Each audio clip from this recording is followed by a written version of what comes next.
আওয়ামী লীগ সমর্থক শিল্পীদের নিয়ে গঠিত আলো আসবেই নামে একটি হোয়াটসঅ্যাপ গ্রুপের সদস্য ছিলেন অভিনেত্রী সোহানা সাবা।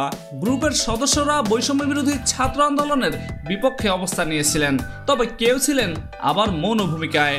সোহানা সাবা সেই গ্রুপের সদস্য হওয়ায় তিনি এখন নেটিজেনদের একাংশের চক্ষুশূল হয়ে দাঁড়িয়েছেন। ফলে তিনি কোনো পোস্ট করলেই তাতে হামলে পড়ছেন নেটিজেনরা। অভিনেত্রীর পক্ষের লোকেরা সেখানে ভালো মন্তব্য করলেও বিপক্ষের ফেসবুক ব্যবহারকারীরা এক হাত দেখে নিচ্ছেন এই অভিনেত্রীকে।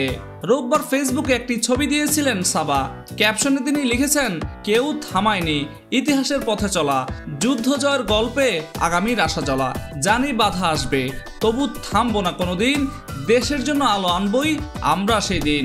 আর এই পোস্ট করার সঙ্গে সঙ্গেই মন্তব্যের ঝড় উঠেছে সাবার সেই পোস্টে। এদিকে ওসব কমেন্টের রিপ্লাইও দিয়েছেন এই অভিনেত্রী।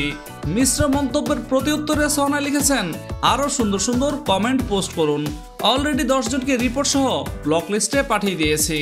বড়শি দিয়ে মাছ ধরার মতো কাজ করে এই কমেন্ট বক্স খোলা রাখাটা।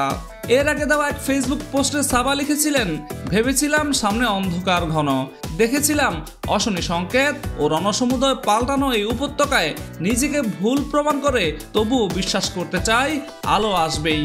তবে এই পোস্ট করেও মিশ্র প্রতিক্রিয়া হজম করতে হয়েছে এই বিতর্কিত অভিনেত্রীকে।